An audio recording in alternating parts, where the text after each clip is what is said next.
Welcome to this video on water supply systems.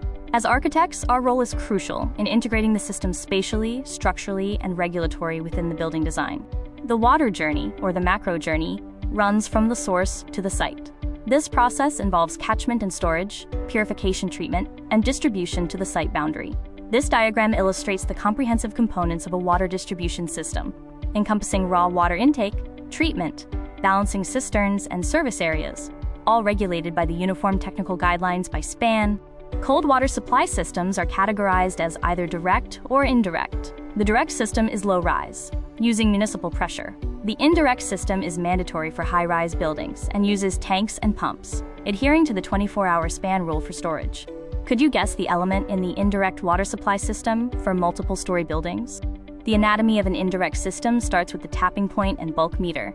Water flows into the ground suction tank, is lifted by transfer pumps to the roof storage tank, and flows down via gravity feed. Booster pumps compensate for weak gravity pressure on the top floors. When designing a pump room, spatial requirements are key. We must ensure a minimum of 2.4 meters of vertical headroom and clear working space around the pumps.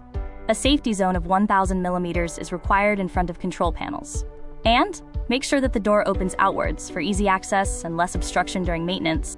Other considerations that you could put while providing a pump room are: integration requires a raised equipment plinth for flood protection, vibration isolators to prevent noise transfer, and containment curbs with waterproofing. The floor must be sloped 1 to 100 toward drainage, and proper ventilation is required. Water storage tank size depends to the demand of the building user.